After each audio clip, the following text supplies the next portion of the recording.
Jadi zaman dulu itu ada yang mengaku-ngaku sebagai cucu Nabi, namanya Zainab, putranya Sayyidina Ali karramallahu wajhah dan Siti Fatimah radhiyallahu taala anha, yang itu. Meskipun pengakuannya ini tidak masuk akal, tetapi di tengah masyarakat Zainab merupakan orang yang cukup berpengaruh, guys. Ia memiliki banyak pengikut, bahkan ia mampu mengeksploitasi harta pengikut. Don't wanna sleep in, cause I got something to prove. I gotta take what I hate and finally make a move. I think of you and all the shit you don't do. Well, I'ma make hella sure that I don't become you. I have no regrets, yeah. Assalamualaikum warahmatullahi wabarakatuh.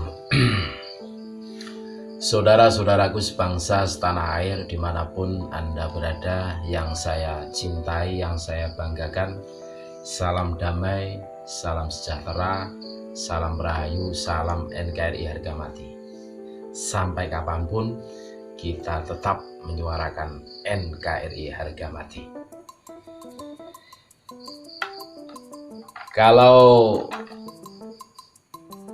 di polemik nasab itu ada win-win solution, yaitu tes DNA pada saat membantah tesis Kiai Imaduddin tidak mampu, maka disarankan untuk tes DNA. Ternyata ini ada kisah di masa Daulah Abbasiyah, tepatnya ketika Khalifah Al-Mutawakkil menjabat sebagai kepala negara. Seorang wanita, ini bukan pria tapi seorang wanita bernama Zainab. Zainab ini cucu dari baginda Rasulullah SAW. Mengaku-ngaku bahwa dirinya adalah cucu Nabi Muhammad SAW. Ia menyebut dirinya adalah putri dari pasangan Ali bin Abi Thalib dan Fatimah radhiyallahu taala anhuma. Bagaimana mungkin ia masih hidup ketika itu? Berarti ia hidup selama 200 tahun lebih, karena rentang waktu antara zaman nubuah dan Daulah Abbasiyah berkisar 2 abad lamanya. Tuh guys, jadi zaman dulu itu ada yang mengaku-ngaku sebagai cucu Nabi, namanya Zainab, putranya Sayyidina Ali karramallahu wajhah dan Siti Fatimah radhiyallahu taala anha, yang itu. Meskipun pengakuannya ini tidak masuk akal, tetapi di tengah masyarakat Zainab merupakan orang yang cukup berpengaruh, guys. Ia memiliki banyak pengikut, bahkan ia mampu mengeksploitasi harta pengikutnya. Kalau ente semua pengen masuk surga, silahkan bawa sini, store.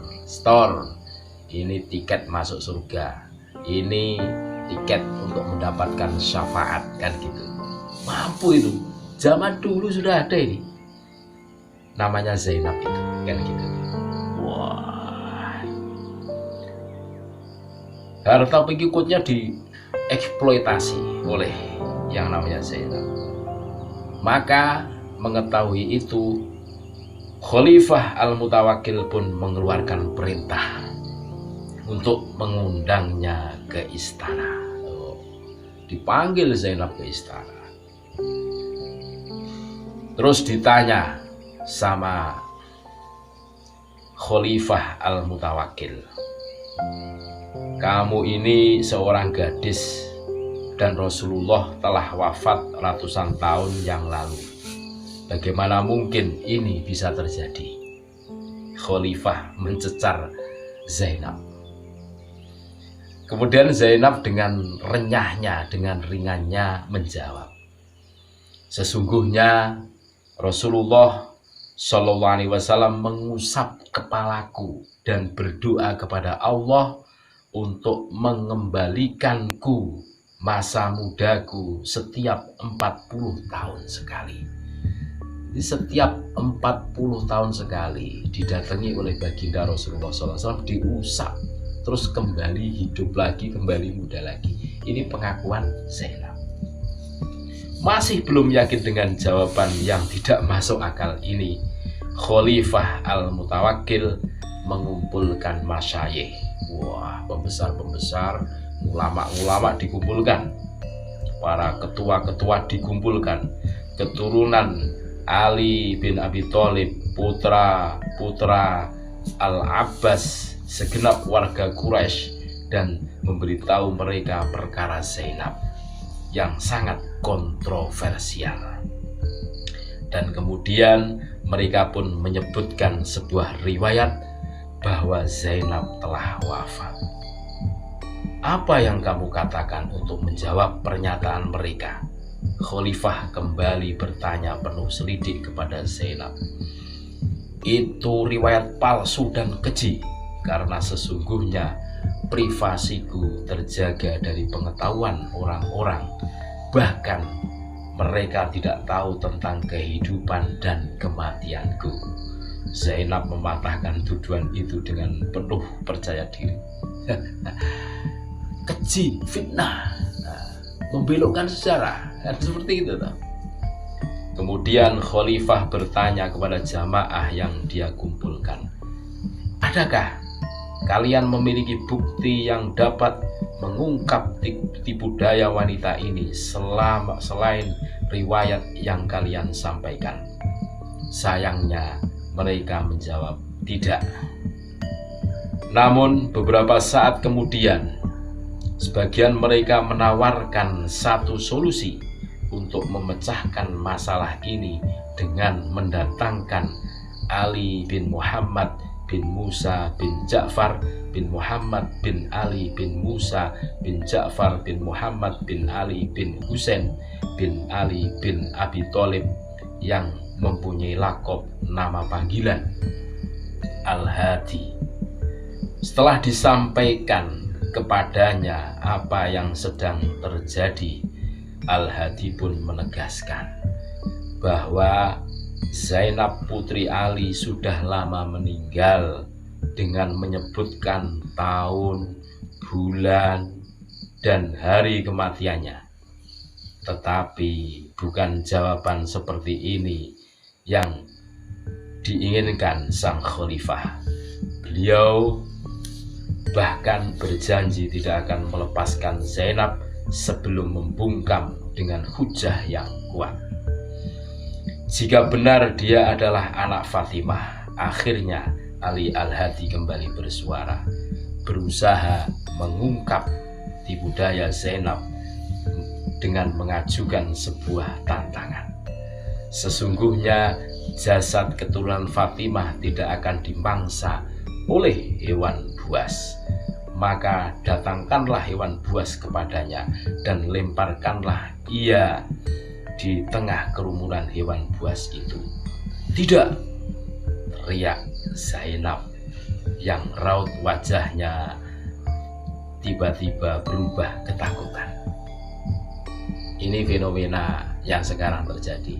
Bagaimana sangarnya oknum habaib ketika ceramah, ketika mencaci maki, disuruh tes DNA, guys, tidak mampu, tidak mau, kan gitu.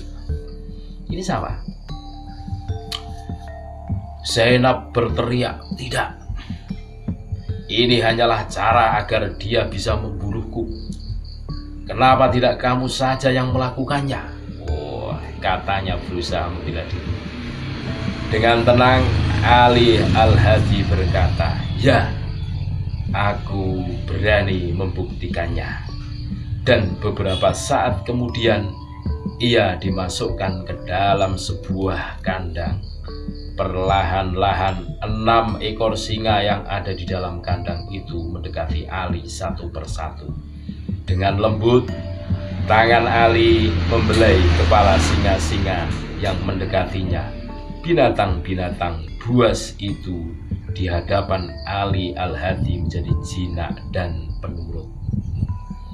Begitu melihat Ali keluar dari kandang dengan selamat, tak kurang suatu apapun, dan dilihatnya dengan mata kepalanya sendiri sebuah pemandangan yang langka, Zainab pun hanya terdiam 1000 bahasa, dan akhirnya ia akui kebohongan yang selama ini ia desuskan. Di budaya yang selama ini dia mainkan, masyarakat yang mengetahui kejadian ini menjulukinya dengan sebutan Zainab Al-Kadzabah, Zainab yang pembohong. Kisah ini berasal dari kitab Al-Mafakhir karya An-Naisaburi, Lisanul Mizan karya Ibnu Hajar Al-Asqalani, Burud Al-Zahab karya Al-Mas'udi. Kisah tadi mengingatkan tentang polemik nasab pada hari ini. Pada saat Kiai Haji Imaduddin memberikan tesis ilmiah, Bani Pahlawi tidak mampu membantah. Terus mereka yang keluar cacian dan makian, bahkan menuduh Kiai Imad adalah begal nasab. Disuruh tes DNA, mereka juga tidak mau. Terus maunya apa? Ini fenomena-fenomena sejarah tempo dulu, zaman Khalifah Al-Mutawakkil Abbasiyah terulang lagi di sini. Mudah-mudahan kita bisa menarik iktibar dari kisah tadi, dan kita jangan mau dibodohi lagi oleh mereka-mereka yang mengaku cucu Nabi sebelum bisa membuktikan dirinya itu betul-betul cucu Nabi. Tetap NKRI harga mati, guys. Assalamualaikum warahmatullahi wabarakatuh.